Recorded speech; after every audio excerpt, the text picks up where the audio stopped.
नमस्कार दोस्तों, only PCS channel पर आपका स्वागत है। मेंस की सीरीज का यह तीसरा दिन है और इसमें हम एथिक्स के प्रश्न करा रहे हैं। डेली हम एथिक्स के 3 प्रश्न देते हैं और उसके आंसर्स हम 24 घंटे के अंदर उसके मूल्यांकन को आपके पास पहुंचाते हैं। ठीक है, ये मेंस की सीरीज 1 मई से स्टार्ट है और ये लगातार चलेगी। इस बैच में एडमिशन लेने के लिए आप 599 का पैक परचेस कर सकते हैं। उसके बाद टेलीग्राम लिंक से आपको ऐड कर दिया जाता है और डेली सुबह 9 से 10 बजे के बीच में प्रश्न दिए जाते हैं। लगभग 3 प्रश्न हम डेली देते हैं और उन 3 प्रश्नों को आपको हल करके उसी दिन देना होता है।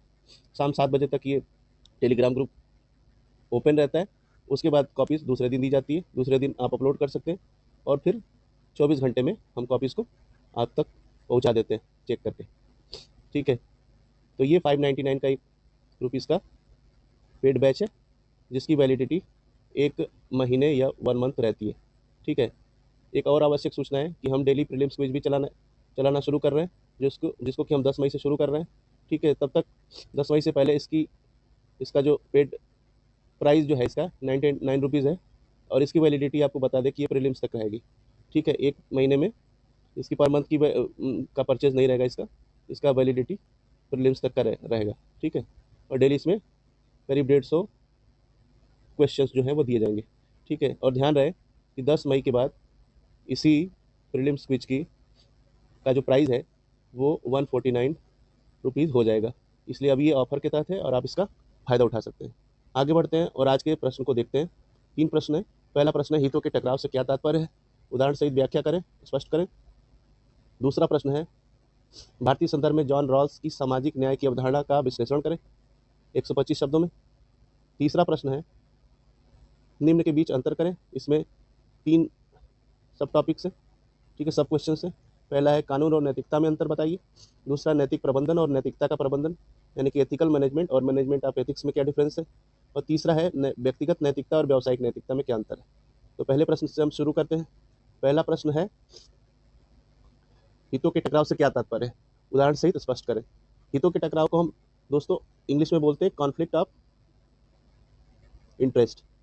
ठीक है, इसकी परिभाषा इन्होंने दी है, हितों का टकराव तब होता है जब सार्वजनिक कार्यक्षेत्र में किसी व्यक्ति या संगठन के हित उस व्यक्ति या संगठन के निष्पक्ष निर्णयों को, मतों या कार्यपद्धति को प्रभावित करने की क्षमता रखते हैं।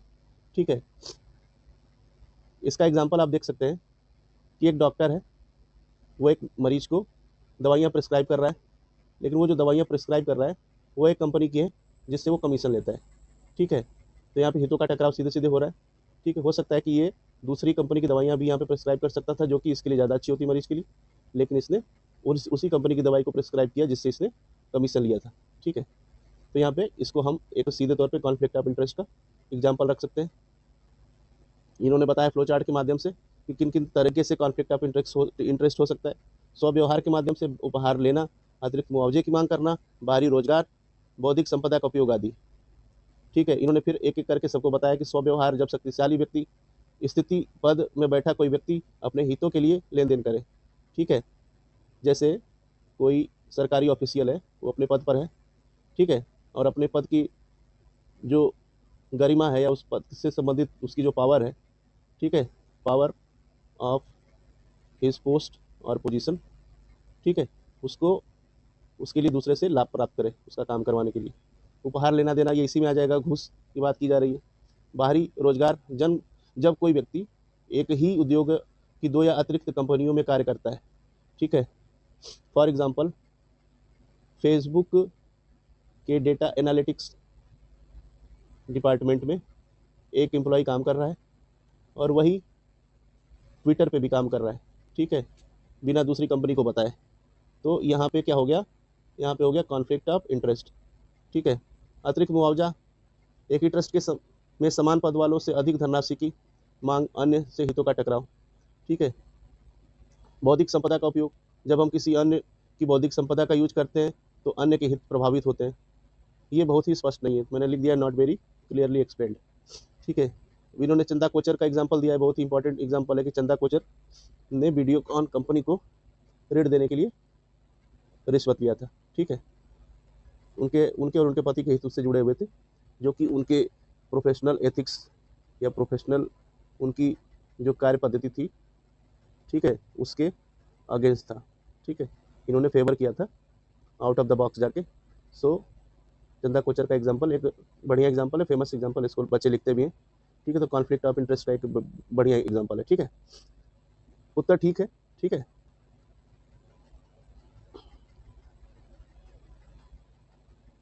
उत्तर ठीक है ओवरऑल। बाकी इन्होंने आगे चल के एक और एग्जाम्पल दिया है, स्वास्थ्य सचिव नरेश दयाल का एग्जाम्पल दिया है, सेवानिवृत्ति के बाद निजी कंपनी की दवा के साथ के स्वतंत्र निदेशक बन गए। ठीक है,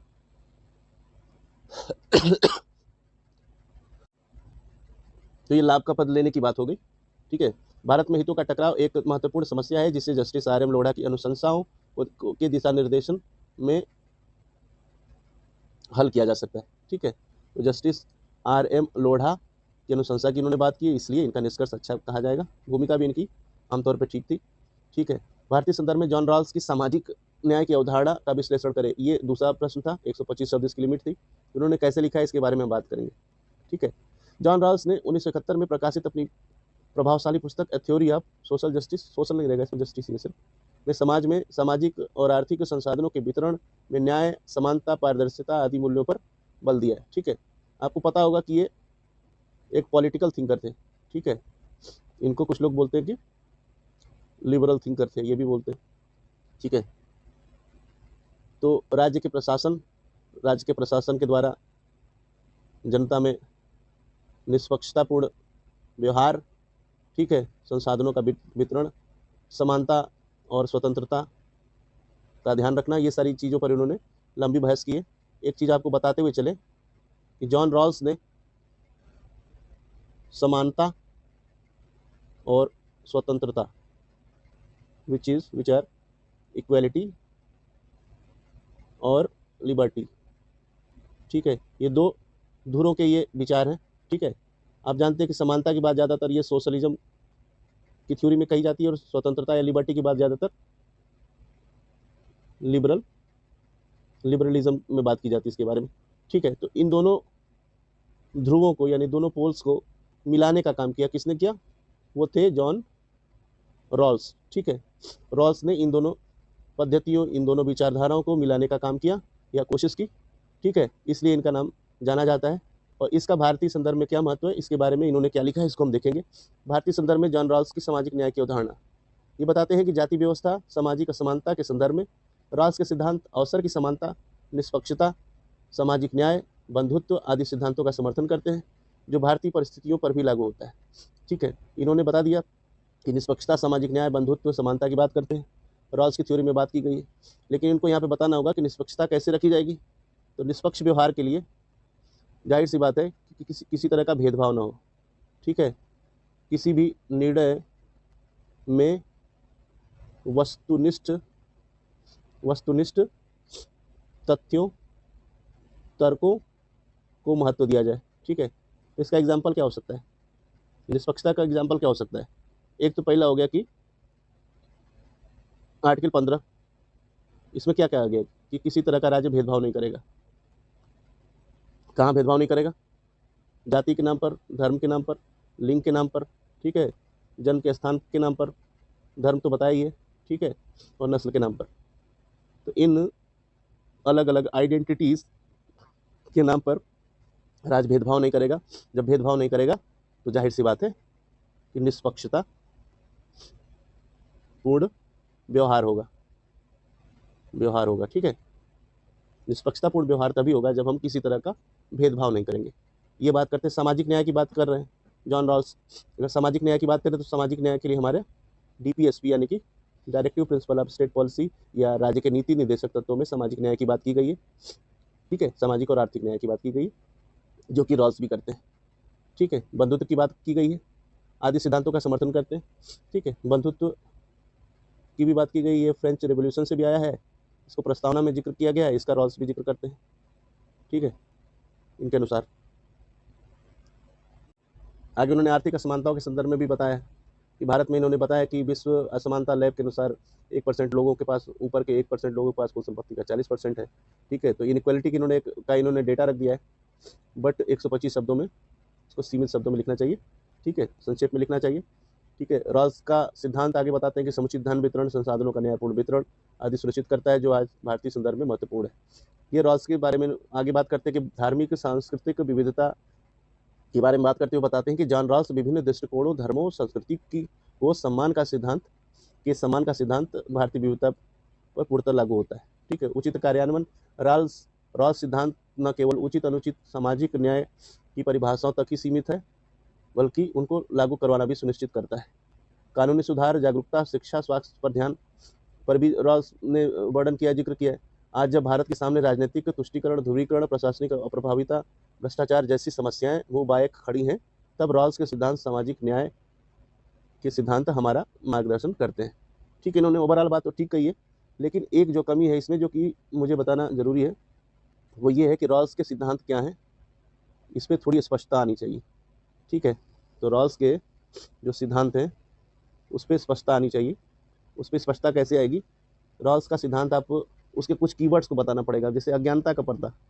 ठीक है, रॉल्स ने बोला कि आपको निर्णय लेते हुए एक स्टेट का सोशल कॉन्ट्रैक्ट करते हुए वेल ऑफ इग्नोरेंस का उन्होंने इसमें थ्योरी दी।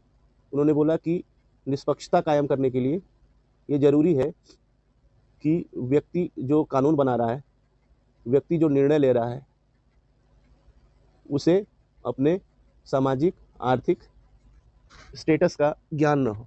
ठीक है, उदाहरण के तौर पे आप देख सकते हैं कि एक व्यक्ति है, वो एक कम्युनिटी के लिए कानून बना रहा है।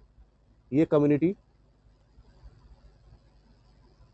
मान के चलिए भारतीय संदर्भ में रखते हैं पर्सपेक्टिव में, ये व्यक्ति उच्च वर्ण से आता है और इसकी मानसिकता भी जातिवादी है, मान के चल रहे हैं, और ये मार्जिनलाइज सेक्शन से लोग आते हैं। ठीक है, स्लम और छोटी बस्तियों में रहने वाले लोग हैं, जहाँ पे कि बेसिक नीड की चीज़ें भी आसानी से नहीं मिलती हैं। ठीक है, लेकिन इन दोनों समुदायों के बीच, जहाँ पे कि ये व्यक्ति अधिकारी है और जो यहाँ पे लोग रहते हैं वंचित वर्ग के लोग, उनके बीच वैमनस्यता है, उनके बीच एक तरह का मिसकॉन्सेप्शन है चीज़ों को लेकर। तो हो सकता है कि ये व्यक्ति जो उच्च वर्ण का है और ऊंचे पद पर आसीन है, जो निर्णय लेने के पद पर आसीन है, हो सकता है कि ये इनके लिए जब कानून बनाए तो भेदभाव करे। भारतीय परिदृश्य में इसको बताया गया है। ठीक है, लेकिन आप वहीं पे देख के रखिए कि अगर हम मान के चलें कि इस व्यक्ति को अपने स्टेटस के बारे में जानकारी ना हो, एक हाइपोथेटिकल बात करते हैं यहाँ पे रॉल्स, लेकिन उनका बात करना काफ़ी एक हद तक जायज़ भी है और सही भी लगता है कि अगर ऐसी कोई स्थिति हो जब इस व्यक्ति को अपने स्टेटस के बारे में ही नहीं पता हो, तो अगर वो किसी दूसरे के लिए कानून बनाएगा तो क्या वो कानून निष्पक्ष नहीं होगा? जाहिर सी बात है वो कानून निष्पक्ष होगा। तो जब रॉल्स बात करते हैं वेल ऑफ इग्नोरेंस की, तो वो यही कहते हैं कि कानून बनाते समय, निर्णय लेते समय, सामाजिक अनुबंध स्थापित करते समय एक व्यक्ति को, एक उच्च पद पे या फिर एक निर्णय लेने वाले पद पे रहने वाले व्यक्ति को अज्ञानता के पर्दे के पीछे से काम करना चाहिए, यानी कि उसे निष्पक्षता कायम करनी चाहिए।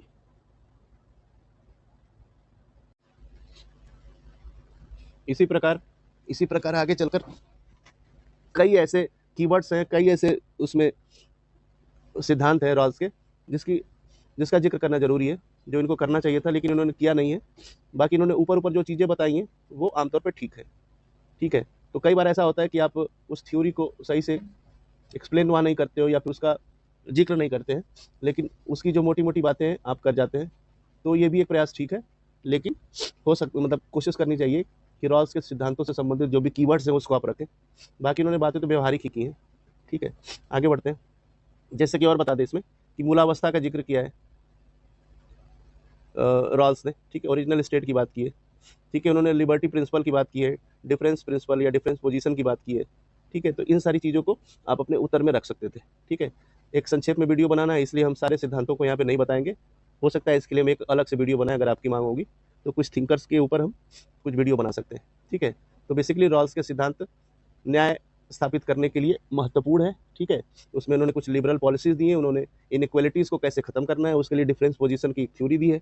ठीक है, और वेल ऑफ इग्नोरेंस के बारे में वो बात करते हैं कि किस तरह से अज्ञानता के पर्दे के पीछे या हमारे स्टेटस हमको न पता हो, ऐसे स्थिति में जब हम होंगे तब निष्पक्ष निर्णय कर सकते हैं। ठीक है, और ये जरूरी हो जाता है एक समाज में समानता लाने के लिए, स्वतंत्रता और बंधुत्व, इन तमाम मूल्यों को स्थापित करने के लिए। निम्न के बीच में अंतर करिए। तीसरा प्रश्न है कानून और नैतिकता के बीच में, नैतिक प्रबंधन, नैतिकता प्रबंधन और नैतिकता, व्यक्तिगत नैतिकता और व्यावसायिक नैतिकता के बीच में। तो ये बताते हैं कि कानून और नैतिकता के बीच में क्या अंतर है। ये आगे बताते हैं कि कानून औपचारिक फॉर्मल नियम है जिन्हें सरकार या प्राधिकरण द्वारा लागू किया जाता है, जबकि नैतिकता नैतिक सिद्धांत है जो किसी व्यक्ति के व्यवहार को नियंत्रित करते हैं। ठीक है, बहुत ही अच्छे से इन्होंने बताया, तो ये शुरुआत अच्छी है। आगे बताते हैं कि अंतर का आधार क्या है। औपचारिकता, ठीक है, कानून लिखित और संहिताबद्ध होते हैं, औपचारिक होते हैं, जबकि नैतिकता व्यक्तिपरक और अनौपचारिक होते हैं। ये बहुत सही इन्होंने बताया। यहाँ पे एग्जाम्पल यहाँ भी दे सकते थे लेकिन इन्होंने दिया नहीं। बाकी हम इसके बारे में आगे बात करेंगे। इन्फोर्समेंट के आधार पर उन्होंने बताया कि कानून प्राधिकारी द्वारा लागू किए जाते हैं, वो प्रवर्तित होते हैं। व्यक्तिगत होते हैं, ये नैतिकता व्यक्तिगत होती है या निर्णय पर आधारित होती है, अप्रवर्तनीय होती है। ठीक है, इन्फोर्सिएबल होती है, अनइन्फोर्सिएबल होती है। परिणाम के आधार पर बताते हैं कि न पालन करने पर दंड का प्रावधान है। नैतिकता में ऐसा कोई प्रावधान नहीं है। ईश्वरीय दंड इस तरह की बातें की जाती हैं, ठीक है, कि स्वर्ग नहीं, आपको नरक भोगना पड़ेगा। ठीक है, तो हाइपोथेटिकल बातें हैं, या फिर आप इसको कह सकते हैं कि नैतिकता का अगर आप पालन नहीं करते हैं तो एक गिल्ट की फीलिंग होती है, एक सामाजिक दबाव की स्थिति में आप रहते हैं। ठीक है, तो लोगों के सामने आपकी छवि कैसी होगी, इसको लेकर आप दबाव में या तनाव में रहते हैं, या दूसरों की आपके प्रति जो सोच है उसको लेकर एक गिल्ट की स्थिति हो सकती है। ठीक है, या लोगों का नज़रिया बदल सकता है। वस्तुनिष्ठता के आधार पर इन्होंने क्या बात की कि कानून वस्तुनिष्ठ होते हैं। ठीक है, वस्तुनिष्ठ का मतलब ये हो गया ऑब्जेक्टिव। ऑब्जेक्टिव का मतलब हो गया कि ये जिन चीज़ों पर लागू होते हैं उनमें तथ्य और तर्क जो होते हैं वो समान होते हैं। ठीक है, अगर एक व्यक्ति को हत्या के लिए दंडित किया जा रहा है तो उन्हीं आधारों पे दूसरे व्यक्ति को भी हत्या के लिए दंडित किया जाएगा। ठीक है, या एक व्यक्ति पर टैक्स स्लैब अगर 5 लाख की सीमा है तो दूसरा व्यक्ति भी उसी 5 लाख की सीमा में ही टैक्स देगा। ठीक है, तो ये सारी चीज़ें वस्तुनिष्ठ आधार होंगे। लेकिन नैतिकता जो बताई गई है कि सब्जेक्टिव होती है। एक व्यक्ति के लिए नैतिकता, एक समाज के लिए नैतिकता अलग हो सकती है। ठीक है, एक समय काल में नैतिकता बदल सकती है। समाज के लिए नैतिकता बदलने का एग्जाम्पल क्या हो सकता है। ठीक है, समाज के लिए जैसे कि कुछ समाजों में गर्भपात को जायज़ नहीं माना जाता है, लेकिन कुछ समाजों में बलात्कार पीड़िता या फिर असाध्य पीड़ा या असाध्य रोग से संबंधित अगर कोई ऐसा मामला हो तो वहाँ पे गर्भपात को मान्यता दी जा सकती है। मान्यता भी दी जा सकती है या फिर नैतिक रूप से भी ये कहीं न कहीं जायज़ हो सकता है। ठीक है, अन्य भी इसके समय काल से संबंधित उदाहरण दे सकते हैं। बाकी उन्होंने सही बात की है। परिवर्तन, कानून आंतरिक या आत्मिक परिवर्तन नहीं करता, बाहरी रूप से लागू होता है। ठीक है, ये बाहरी रूप से लागू होने वाली चीज़ है। इससे आपका कोई इंटरनल कोई चेंज आ जाए ये नहीं होता है, आमतौर पे नहीं होता है। ये बड़ी लंबी प्रक्रिया में हो सकता है, लेकिन इंटरनल चेंज जैसी चीज़ कानून के प्रवर्तन से संबंधित नहीं है। नैतिकता हमें अस्थायी व दीर्घकालिक परिवर्तन देती है। ठीक है, अगर आप मोरालिटी या एथिक्स का पालन करते हैं, लंबे समय तक पालन करते हैं, तो ये लंबे समय तक एक आंतरिक परिवर्तन की स्थिति इसमें देखी जा सकती है। ठीक है, उदाहरण गांधी जी का हृदय परिवर्तन का सिद्धांत। ठीक है, गांधी जी मानते थे कि एक व्यक्ति अगर दुष्ट है, एक व्यक्ति अगर अनैतिक काम कर रहा है, उसे बार बार नैतिक काम करने के लिए प्रेरित करना, उसके लिए सत्य और अहिंसा का सहारा लेना। ठीक है, ये गांधी जी के हृदय परिवर्तन की स्थिति थी। यानी कि वो हृदय परिवर्तन करने के लिए नैतिक मूल्यों का सहारा लेना चाहते थे। ठीक है, सहारा लेना चाहते थे, माफ कीजिएगा, सहारा लेते थे। ठीक है, इस प्रकार दूर से देखने पर कानून और नैतिकता एक सही पद दिखते हो, किंतु उपयुक्त उदाहरणों से हमने देखा कि इन दोनों में गहरा अंतर है। ठीक है, ये बात उन्होंने ठीक की है, लेकिन सब सीमा का भी ध्यान रखना पड़ेगा। नैतिक प्रबंधन और नैतिकता का प्रबंधन में इन्होंने क्या बताया। नैतिक प्रबंधन मूल्यों विचारों को लागू करने का अभ्यास नैतिक प्रबंधन है, जबकि नैतिकता से संबंधित नीतियों, नैतिक कोड, रूल एंड रेगुलेशन, विभिन्न आचार संहिताओं का निर्माण प्रक्रिया नैतिकता प्रबंधन है। ये बात इन्होंने बहुत ही अच्छे से की है। ठीक है, वेरी गुड। परिभाषा या विश्लेषण सार्थक है। ठीक है, थोड़ा सा समझ लेते हैं, पहले आपको समझा देते हैं, उसके बाद आते हैं। ठीक है, अगर आप किसी संगठन में हैं, ठीक है, या कोई पेशा है या व्यावसायिक संगठन है, ठीक है, तो नैतिकता, नैतिक प्रबंधन से मतलब क्या है, इसको इंग्लिश में हम बोलेंगे एथिकल मैनेजमेंट। ठीक है, इसका मतलब क्या हुआ। एथिकल मैनेजमेंट का मतलब है कि जब हम किसी भी चीज़ को का प्रबंधन कर रहे हैं, किसी भी चीज़ को लागू कर रहे हैं उस पर्टिकुलर कंपनी में या ऑर्गेनाइजेशन में, तो उस समय हमको नैतिकता का ख्याल रखना चाहिए। एग्जाम्पल के तौर पे आप देख सकते हैं कि एक कंपनी उत्पाद बनाती है कोई, और ये उजागर करती है, बताती है कि उसके उत्पाद में प्लास्टिक का इस्तेमाल नहीं किया गया है, ठीक है, किसी केमिकल का इस्तेमाल नहीं किया गया है, ठीक है, और उसकी वो स्पष्ट तौर पे उसको प्रकट करती है। तो हम ये कह देंगे, यहाँ पे कह सकते हैं कि ये जो कंपनी है वो नैतिक मानदंडों का इस्तेमाल कर रही है, ठीक है, यानी कि एक अच्छा काम है, वो नैतिक काम कर रही है। एक कंपनी हो सकता है कि अपने जो कर्मचारी हैं उनका वेतन समय से देती हो, ठीक है, उनके लिए छुट्टियों का, घूमने का प्रबंधन करती हो, उस कंपनी के कर्मचारियों के लिए बीमा का प्रबंध करती हो, ठीक है, दुर्घटना बीमा का प्रबंध करती हो, और समय समय पर उन उस कंपनी के अपने जो कर्मचारी हैं उनके लिए स्ट्रेस मैनेजमेंट के प्रोग्राम चलाती हो, ठीक है। तो ये सारी चीज़ें हैं, आप इसको कह सकते हैं कि वो कंपनी का ये जो प्रबंधन है और नैतिक, माफ़ कीजिएगा, कंपनी का जो एक कंपनी है, मतलब माफ़ कीजिएगा, जो कंपनी है वो नैतिक रूप से नैतिक कामों को कर रही है, ठीक है, ठीक है, नैतिक कामों को कर रही है, तो इसको हम कहेंगे कि नैतिक प्रबंधन, यानी कि मैनेजमेंट जो है वो नैतिक है, ठीक है, एथिकल है। आगे नैतिकता का प्रबंधन क्या बोलता है, यानी कि जो एथिक्स है, या मैनेजमेंट ऑफ एथिक्स इसको बोलते हैं इंग्लिश में, पहले तो जान लीजिए। तो नैतिकता का प्रबंधन से आशा है कि उस पर्टिकुलर संस्थान में नैतिकता को इन्फ्लुएंस करने के लिए, नैतिकता को इम्प्लीमेंट करने के लिए, उसको लागू करने के लिए क्या क्या विधियों का प्रयोग किया जा रहा है, किन किन सेट ऑफ रूल्स का प्रयोग किया जा रहा है, किन इंस्टीट्यूशंस को डेवलप करके नैतिकता को स्थापित किया जा रहा है, उसको हम कहेंगे नैतिकता का प्रबंधन, ठीक है। नैतिकता का प्रबंधन कानूनी मानकों का पालन इन्होंने बताया है, कानूनी मानकों की स्थापना, सही बात है, कानूनी मानकों का पालन करना है यहाँ पे, यानी कि ट्रांसपेरेंसी मेंटेन करनी है, ऑनेस्टी मेंटेन करनी है, ठीक है, अकाउंटेबिलिटी मेंटेन करनी है कानून के हिसाब से जो उसमें लिखा गया है, ठीक है। बेसिकली ये जो भी एथिकल वैल्यूज़ हैं उनको मैनेजमेंट में इनकॉर्पोरेट करना है, ठीक है, टू इनकॉर्पोरेट एथिकल वैल्यूज़ और moral values in the management of the firm, ठीक है। नैतिकता प्रबंधन में कि कानूनी मानकों की स्थापना क्या है, इससे कोड ऑफ एथिक्स का निर्माण करना कंपनी के लिए, ठीक है, एथिकल कंडक्ट करने के लिए एथिकल कमेटी बनाना, ठीक है, ये सारी चीज़ें जो है वो इन मानकों की स्थापना करना नैतिकता का प्रबंधन में आएगा। कर्मचारियों का उचित वेतन, ये एग्जाम्पल है, मिनिमम वेज का निर्धारण करना, ठीक है। कहने का मतलब यही है कि ये जो है वो कार्य, ये कह रहा है कि एथिक्स या एथिकल वैल्यूज़ को इनकॉर्पोरेट करिए, और ये कह रहा है कि how to incorporate ethical values in your system, ठीक है, कैसे इनकॉर्पोरेट करना है, कैसे उसमें लागू करना है, वो ये टूल्स देता है मैनेजमेंट ऑफ एथिक्स, और किन किन चीज़ों को लागू करना है ये बताया जाता है एथिकल मैनेजमेंट में, ठीक है। तो इसको आप समझ चुके हैं।